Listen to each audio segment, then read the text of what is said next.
네, 안녕하세요. 저는 미국 경제에 대해서 최근에 다루고 있는 유튜브 채널 아세안 패스의 조희준입니다. 저는 2015년도부터 인도네시아에 나가서 2018년도부터 2020년도 초까지 NH 코린도 증권에서 해외 영업부에서 근무를 했었고요. 저는 원래 과거부터 지금까지 미국 시장에 대한 우상향을 항상 줄고 생각을 했고 항상 긍정적인 부분들을 많이 다뤘는데 오늘 제가 해드릴 컨텐츠 내용은 미국 증시의 붕괴 시나리오의 가능성에 대해서 좀 이야기를 해보려고 합니다. 그 이유는 이제 여러 지표들을 봤을 때 충분히 미국 시장의 붕괴가 나올 수 있는 가능성들이 보여졌고 거기에 대한 근거들이 충분히 보여져서 좀 세부적으로 설명을 드리면은 미국 증시가 이제 매년 뭐 20%에서 30%씩 뭐 이렇게 매년 성장률을 기록을 하고 있는데 이거를 뭔가 넘어서는 수익률을 가진 더 안전한 무언가가 있다면은 투자자들로 하여금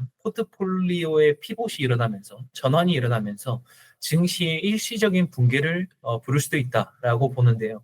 저는 그게 지금 상황에서 미국의 장기채라고 생각을 합니다. 미국이 금리 인하를 하게 되면은 장기채 금리도 결국은 커플링을 해서 따라가고, 물론 변동성의 차이는 있지만, 뭐 예를 들어서 20년물의 금리가 그 1% 인하가 되면은 장기채 가격은 20%가 오른다는 이야기가 있습니다. 그건 제가 뒤에서 좀 설명을 드릴 건데, 그렇게 됐을 때 만약에 장기채 금리가 2%가 인하되면은 반대로 장기채 가격은 40%가 오른다라고도 볼 수가 있는 거죠. 그렇게 됐을 때 미국 증시의 성장률 20, 30%를 상회하는 수익률을 기대할 수 있는 상황이 되면은 더 안정적인 자산인 장기채에 대한 수요가 높아지면서 증시에 대한 수요가 줄어들 수 있는 게 아니냐.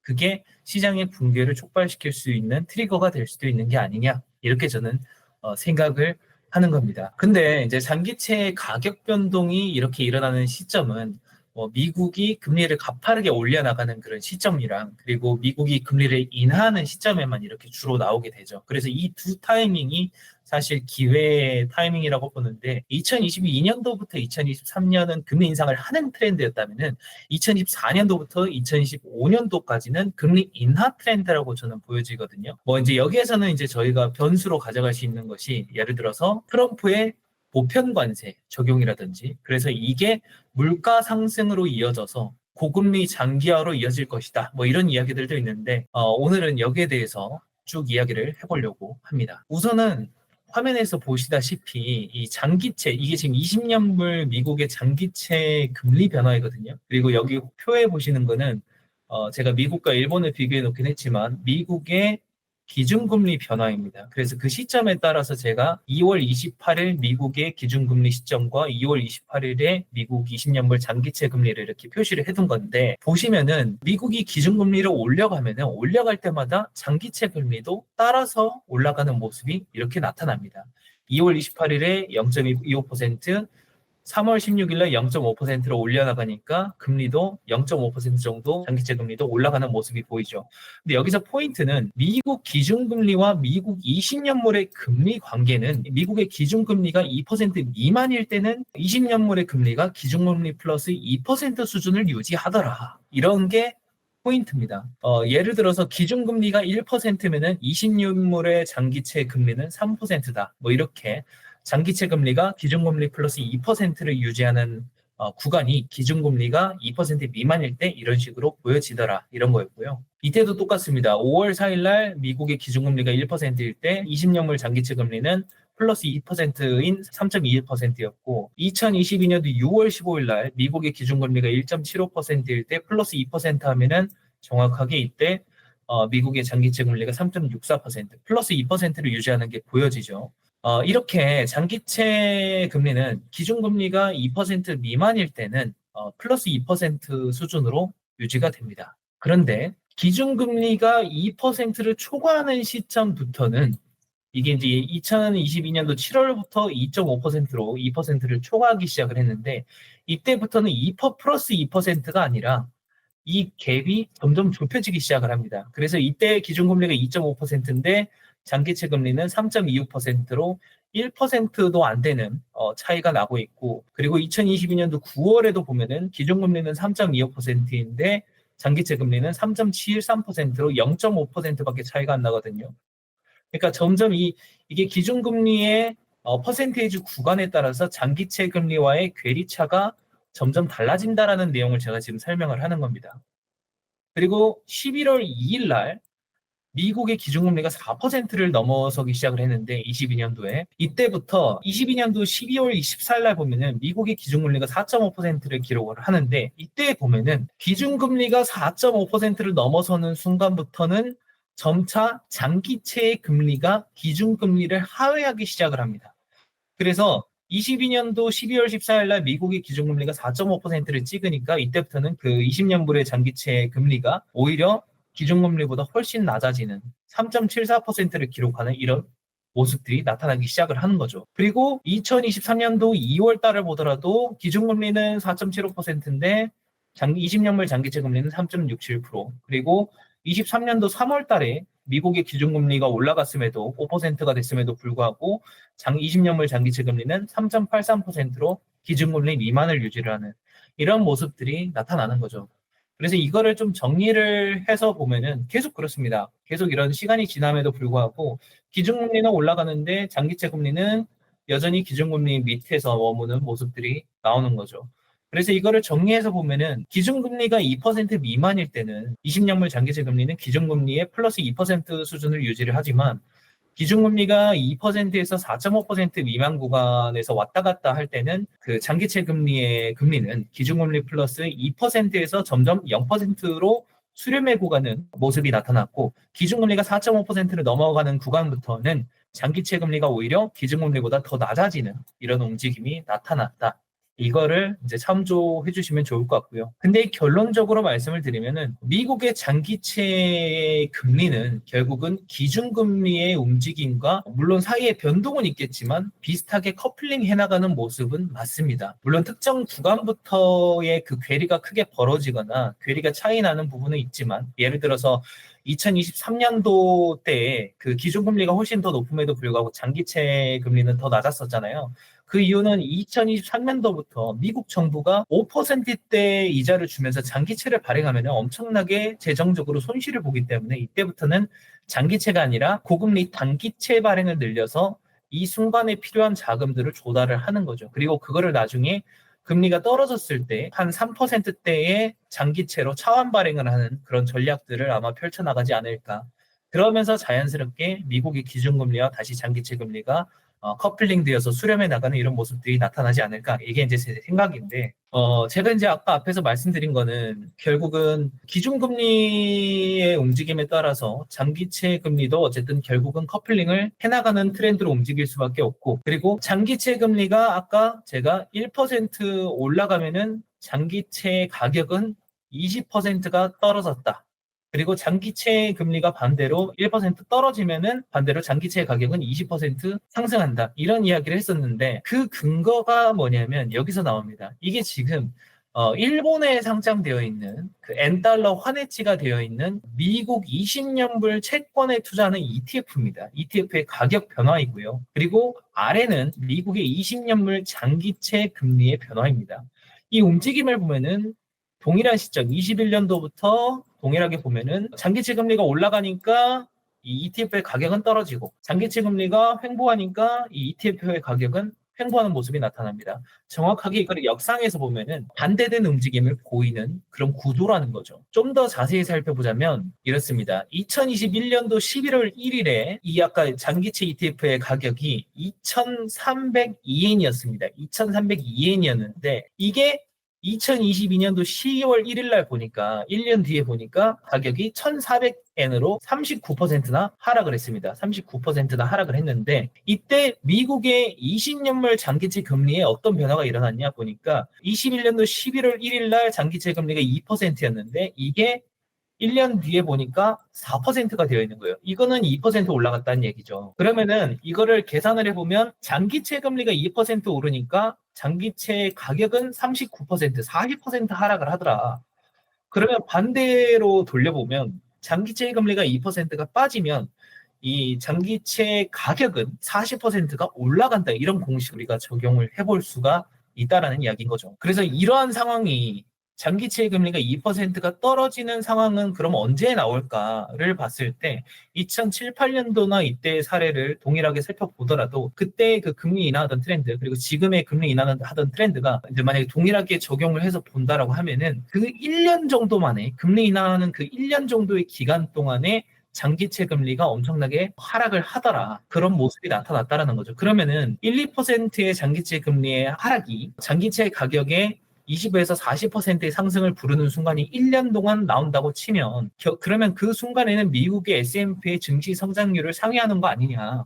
그러면 더 안정적인 이런 자산의 수요가 더 늘어날 수 있고 상대적으로 증시에 들어간 자금들이 이쪽으로 피봇되어서 나올 수 있는 가능성이 있는 게 아니냐. 이런 이야기를 드리고 싶은 거죠. 근데 중요한 거는 이 시나리오 안에서 변수라는 게 존재를 합니다. 그 변수가 뭐냐면 사람들이 그런 이야기를 해요. 트럼프가 2025년도에 2기 정부가 들어서면서 보편관세를 적용하려고 한다. 그 보편관세라는 거는 특정 한두 개의 국가가 아니라 모든 국가에 동일하게 10%의 기본 관세를 부과한다라는 개념을 여기에 적용을 한다라는 거고 그렇게 됐을 때 자연스럽게 물가가 치솟는 거 아니냐. 왜냐면 수입 물가가 올라가니까 물가가 치솟으면은 그러면은 연준이 기준금리를 인플레가 올라가니까 인하를 못하고 또 버텨야 되는 거 아니냐. 그럼 고금리 장기화가 되는 거 아니냐라는 이야기를 하는데 지금부터 거기에 대해서 알아보려고 합니다. 우선은 그걸 설명하기 전에 저는 미국 정부의 세수 구조를 좀 설명을 드리는데 그 세수 구조 안에서 지금 현재 관세가 차지하는 비중이 어느 정도냐면은 전체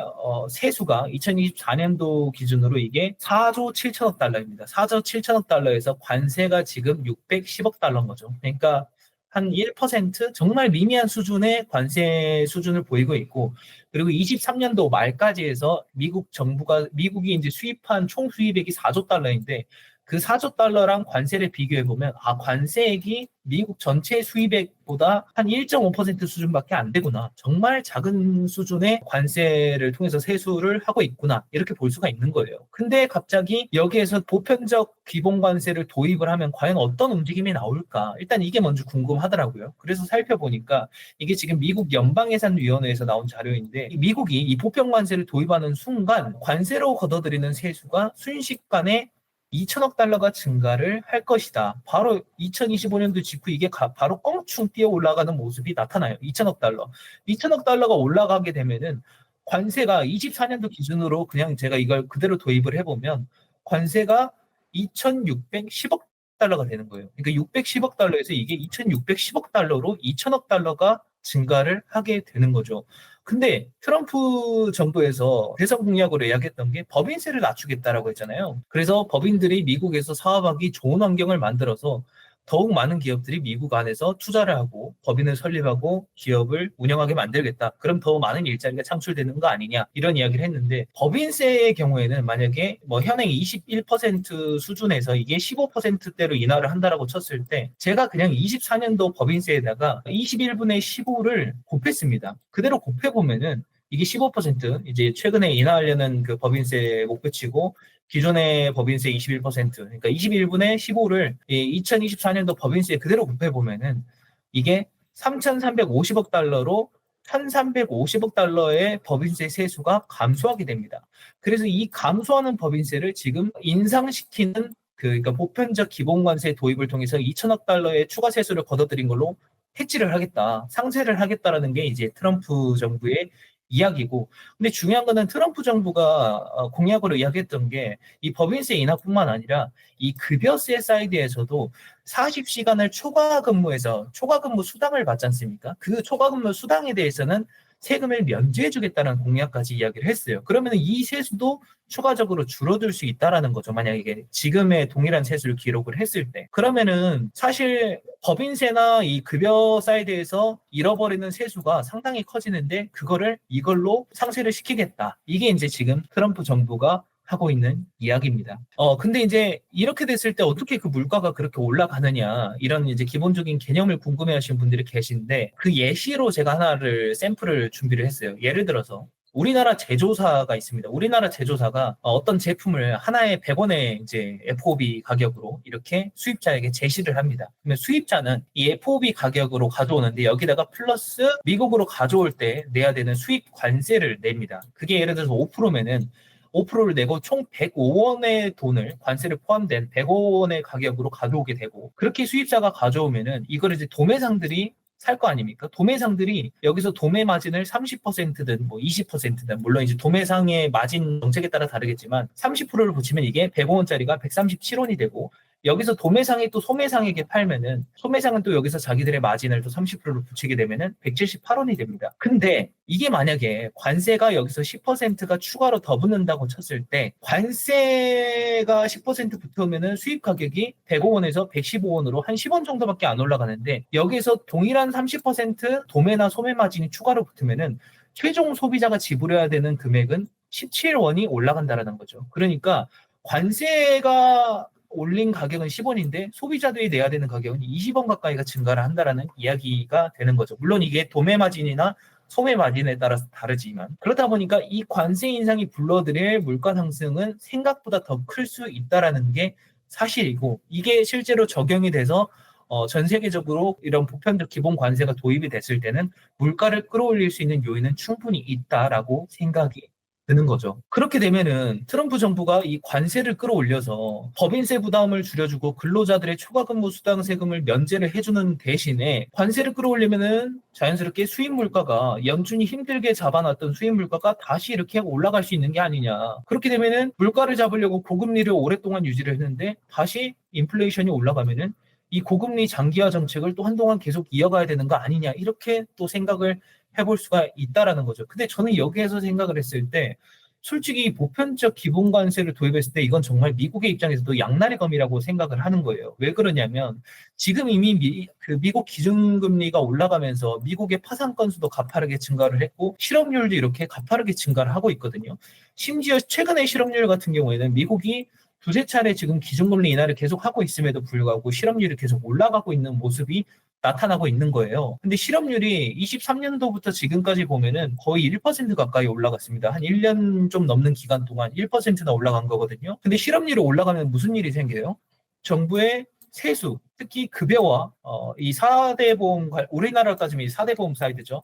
이 급여나 메디케어세나 이런 사이드에서 문제가 생기는 거예요. 왜냐하면 실업자가 늘어나니까 자연스럽게 급여세라든지 뭐 이런 세금들이 줄어들 수 있는 요인이 여기서 생기는 거죠. 근데 중요한 거는 이 사이드에서 지금 정부가 걷어들이고 있는 세수 금액은 전체 총 세수 4조 7천억 달러에서 35%에 달하는 1조 6,500억 달러입니다. 그만큼 큰 게 이쪽 사이드고 관세가 지금 차지하는 건 얼마 안 되거든요. 근데 지금 법인세 인하하는 것을 상쇄하기 위해서 지금 이 사이드를 지금 과연 무리를 해서 건들 것인가? 보편적 기본관세 도입을 통해서 물가를 끌어올리고 그게 과연 기준금리의 정책에 어떤 영향을 미칠까, 연준의 정책에 어떤 영향을 미칠 것인가를 생각해 보면 정말 미국의 입장에서도 저는 양날의 검이라고 생각이 드는 거죠. 거기다가 만약에 보편적 기본관세 도입을 통해서 물가가 높아지고 연준이 고금리의 현재의 금리 수준을 계속 동결해서 유지를 한다고 치면은 앞으로 대출 사이드에서도 계속 부담이 될 거예요. 지금 소비자 대출이 나가 있는 총액이 1조 달러가 좀 넘고요. 그리고 소비자 대출 사이드에서 할부 대출의 이자율도 금리 인상을 통해서 치솟고 있고 그리고 신용카드 대출의 이자율도 엄청나게 치솟았습니다. 이런 것들이 사람들로 하여금 부담을 1.5배에서 2배까지 가중을 시키다 보니까 이자에 대한 부담을 자연스럽게 소비자 대출의 연체율도 이렇게 치솟기 시작을 하고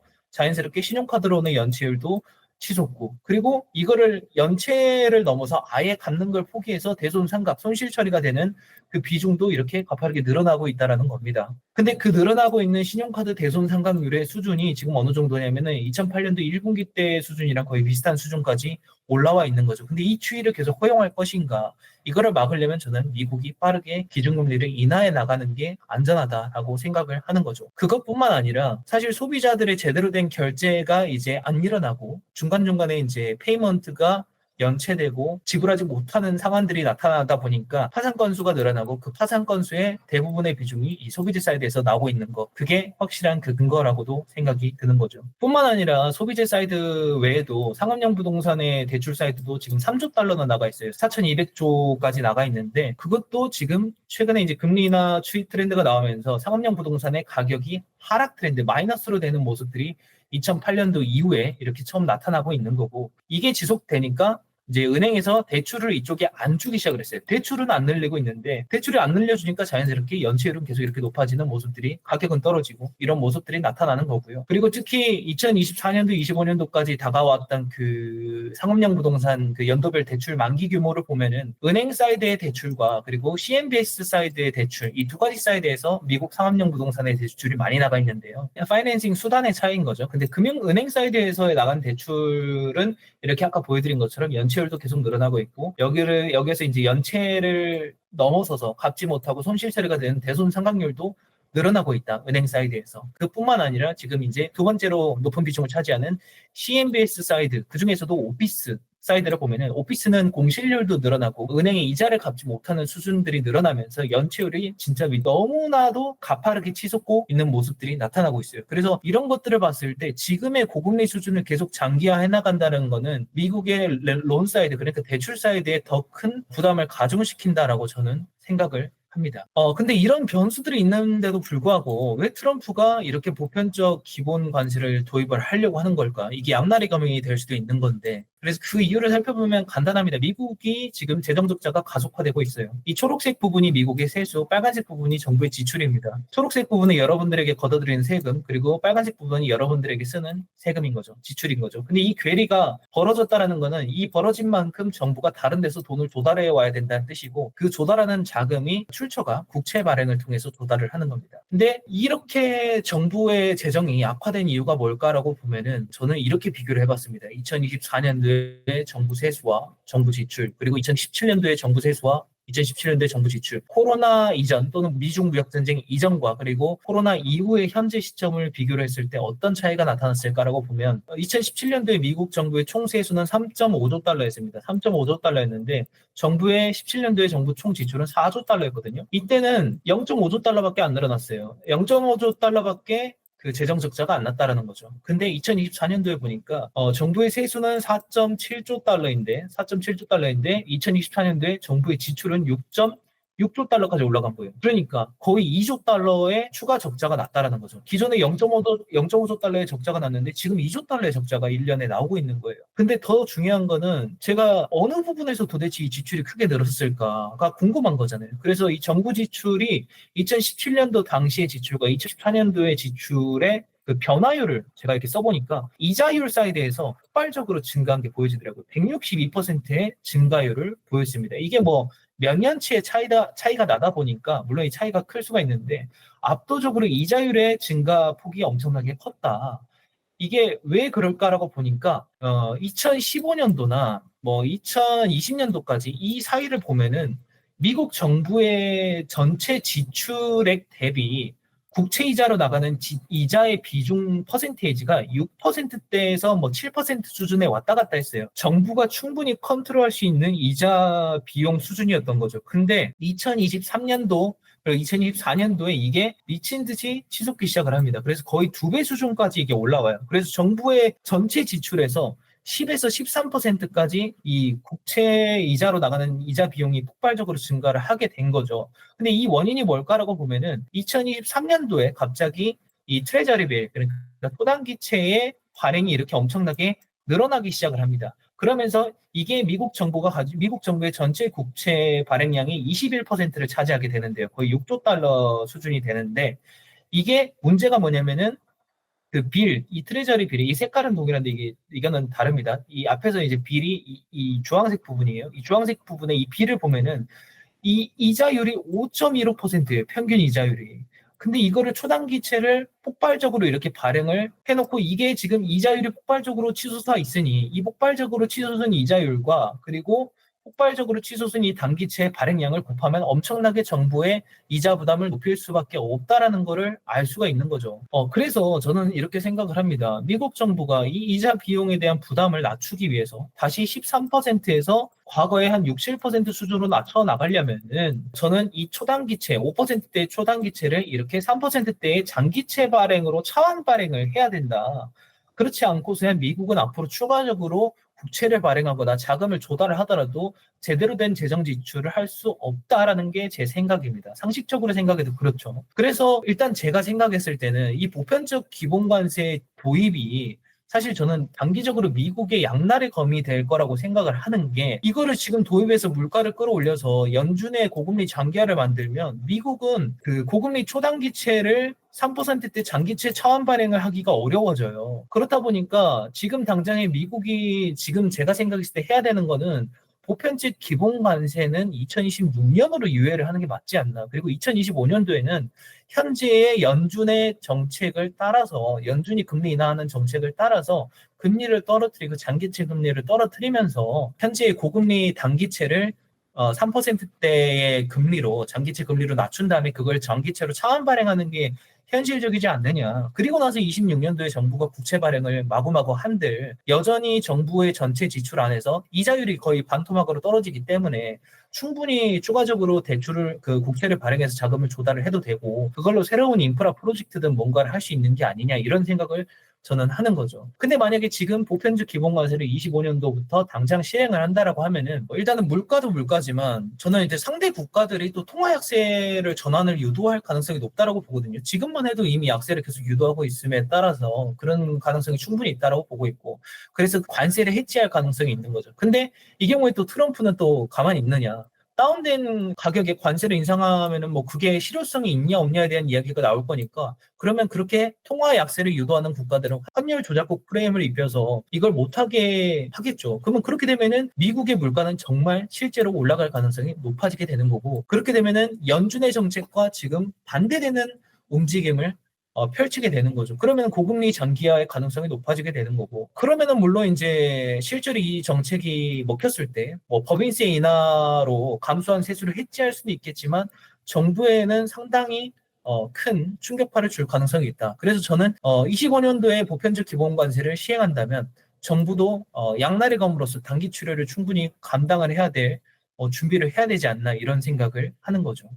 그리고 이제 두 번째는, 만약에 보편적 기본관세 시행을 통해서 물가가 올라가고 고금리 장기화가 유지가 된다고 했을 때, 현재만 보더라도 지금 금리 인하가 이루어지고 있음에도 불구하고 여전히 실업률이 높아지고 있거든요. 근데 실업률이 높아지면 아까 어떻게 된다 했어요? 그 미국이 세수로 걷어들이는 그 급여세라든지 이런 사이드에서는 반대로 감소의 현상이 나타날 수도 있는 거고, 그리고 실업률이 늘어난다는 거는 경제가 침체될 가능성이 더 커진다는 뜻을 의미합니다. 경제의 둔화를 너무 침체로 빠질 확률이 더 높아진다는 거기 때문에 정부의 입장에서도 실업률을 상당히 중요하게 바라볼 거예요. 그리고 또 하나 중요한 거는, 제가 지금 보고 있는 게 내년도 2월 달에 발표될 올해 4분기 소비자나 상업용 부동산의 대출 연체율이나 대손 상각률이 발표가 됩니다. 내년도 2월에. 그러면 그때 만약에 이 연체율이나 대손 상각률이 더 치솟았다면 시장에는 새로운 리스크를 또 촉발시킬 수 있는 가능성이 있다라고 저는 보여지고요. 그리고 동시에 이제 하나 더 리스크를 말씀을 드리자면은, 저는 미국이 금리 인하를 하는 지금 현재 트렌드가 만약에 이어지거나, 또는 보편적 관세의 도입으로 인해서 고물가로 이어지고 이게 고금리 장기화로 이어질지는 모르겠지만, 만약에 금리 인하의 트렌드로 가더라도 또 다른 리스크가 또 생긴다고 저는 보고 있어요. 그거는 뭐냐면 엔게리 정산의 가속인 거죠. 예를 들어서 미국 시장에, 예를 들어서 엄청나게 나가 있는 그 일본은 지금 뭐 유럽 국가들, 뭐 그 스위스라든지 유럽의 저금리를 장기간 유지한 국가들이 많이 있습니다. 근데 그거보다 더 낮게 유지했던 게 일본이거든요. 일본은 마이너스 금리를 했기 때문에. 그래서 과거부터 지금까지 일본의 마이너스 금리를 활용해서 많은 자금들이 해외로 나가 있습니다. 미국에도 많이 나가 있는 거죠. 근데 그 미국으로 많이 나가 있는 자금들이 미일 금리차가 점점 좁혀지면서 다시 일본으로 돌아가는 자금들이 늘어나고, 미국을 이탈한 자금이 이렇게 늘어나면은 자연스럽게 미국 시장에 새로운 리스크를 불러일으킬 수 있다라고 생각을 해요. 예를 들어서 일본 자금이 들어가 있는 부동산 자금이라든지 다양한 투자 자금들이 그 일본으로 돌아간다라고 했을 때 시장의 유동성이 점점 줄어들게 되고, 그 유동성이 점점 줄어들게 되면은 수면 아래에 있던 리스크들이 수면 위로 떠오르게 되거든요. 그렇게 되면은 그 수면 위로 떠오른다라는 게, 뭐 아까 말씀드린 내년도 2월 달에 발표될 올해 4분기의 대출 연체율들이나 대손 상각률들의 데이터들이 그게 되겠죠. 그래서 만약 그 데이터들이 더 높아진다, 연체율이 높아지고 대손 상각률이 더 높아진다라고 하면은 자연스럽게 수면 위로 리스크들이 더 떠오르고, 그 리스크가 가중되면 은행들이 대출을 늘리는 게 아니라 대출 회수에 집중하기 시작을 하게 될 겁니다. 그렇게 되면은 자연스럽게 더 엔캐리 청산이 더 가속화되고 더 많은 자금들이 일본으로 다시 들어갈 수 있는 가능성이 높아지는 거죠. 그래서 2007년도나 2008년도 당시를 보더라도 미일 금리 차가 좁혀지면 좁혀질수록 미국 시장에 이렇게 붕괴가 이렇게 나타났었던 모습이 나타났고, 그 당시에도 미일 금리 차가 4%가 되던 이 시점부터 엔달러 환율이 다시 엔화 강세로 전환이 되면서 엔화 강세가 계속 유지가 되었던 모습이 나타났거든요. 근데 지금 미일 금리 차를 보면은 미국이 12월 19일 날 기준금리를 0.25% 인하하면서 지금 미일 금리 차가 4.25%입니다. 그래서 2007년도 당시랑 비교를 한다면 2007년도 12월에 미일 금리 차가 4%일 때부터 엔화의 강세가 두드러지기 시작을 했기 때문에 이번에 2025년도 1월 23일 날 일본의 금리 결정, 1월 29일 날 미국의 금리 결정이 앞으로 새로운 움직임을 만들어낼 가능성이 있다라는 거를 이야기를 드리는 거죠. 그리고 저는 개인적으로 생각했을 때 25년도 1월 23일 날 이번에는 일본이 선제적으로 금리 결정을 하는데, 저는 일본이 이번에 금리 인상을 할 가능성이 높다라고 저는 생각을 합니다. 그리고 그렇게 되면 이제 미일 금리 차가 4%가 되는 거고, 2007년도 12월 엔화 강세가 두드러지던 그 시점과 동일한 금리 차를 갖게 되는 거죠. 근데 일본이 제가 금리 인상을 할 거라고 생각하는 이유는 뭐냐면, 현재 일본의 실업률 수준이 과거 일본의 전성기 수준 때와 거의 비슷한 수준까지 낮아져 있는 상태이고, 동시에 기존에 잃어버린 20년 동안 올라가지 못했던 일본의 평균 급여가 최근에 계속 상향 전환되면서 계속 올라가는 모습이 나타나고 있거든요. 일자리는 늘어나고 이 사람들이 받는 돈도 늘어난다. 자연스럽게 물가 상승을 유도할 수 있는 좋은 포인트라고 생각을 합니다. 그렇게 되니까 자연스럽게 일본의 20년 디플레이션 구간을 벗어나서 지금 계속 물가 상승을 유지해 나가고 있는 그런 모습이고, 2%대 물가를 계속 유지해 나가고 있는 그런 상황입니다. 그리고 이제 엔화 약세가 계속 지속되면서 무역 수지 개선도 가파르게 빠르게 되고 있는 모습이고요. 그리고 1월 달에 이제 금리 인상할 가능성이 높다라고 이야기를 하는 가장 큰 이유는, 일본의 엔화 강세가 일어나면, 엔달러 환율을 봤을 때 엔화 강세가 일어나는 시점에는 상품 물가가 떨어집니다. 그리고 그때 2024년도 7월, 8월 달에 이때 이제 시장 붕괴가 한번 나왔었잖아요. 일본이 기준금리 인상을 하면서. 그때 엔화가 엄청나게 약세를 보였고 물가가 엄청나게 높았었어요. 이때 일본이 기준금리 인상을 했었거든요. 이게 지금 상품 물가를 지금 보고 있는 거고, 핵심 물가를 보면은 오른쪽에 7, 8월 달에 핵심 물가를 보면은 2.6%에서 2.7% 사이에 이때, 그리고 엔달러 환율이 160에 있을 때 일본이 기준금리 인상을 했어요. 근데 지금 어떤 상황이에요? 11월에 그 엔화 약세가 계속 지속되고 있는 상태에서 지금 최근에 157까지 올라왔죠. 그리고 핵심 물가 같은 경우에는 엔화의 약세 때문에 다시 가파르게 치솟고 있으면서 지난 2024년도 7, 8월 수준까지 올라왔단 말이에요. 그리고 지금의 엔화 약세가 더 되고 있으니까 11월의 물가는 더 올라갈 가능성이 있습니다. 그러면 2024년도 엔캐리 청산이 나왔을 때, 일본의 그 금리 인상이 나왔을 때 그 시점과 동일한 지표가 기록이 될 수 있다라는 거죠. 이번에는. 그렇기 때문에 이번에는 저는 일본이 더 높은 물가를 허용해서 고인플레이션으로 걷잡을 수 없는 수준이 되기 전에 저는 일본이 이번에는 금리 인상을 할 가능성이 높다라고 생각이 들고, 그렇게 됐을 때 미일 금리 차가 4%대로 들어오게 되고, 그러면 과거의 사례 때는 4%대부터 엔화 강세가 가파르게 일어나면서 미국의 증시가 밀리기 시작을 했다. 이 이야기를 제가 드리는 겁니다. 물론 이제 과거의 사례와 지금의 사례를 모든 걸 동일하게 볼 수 있지 않은 것은, 지금은 이제 트럼프 2기 정부에 대한 좀 기대감이라든지, 그리고 미국 우선주의, 그리고 보편적 기본관세 등의 다양한 변수들이 존재하고 있는 상태이기 때문에 이 시나리오대로 이루어지지 않을 수는 있습니다. 다만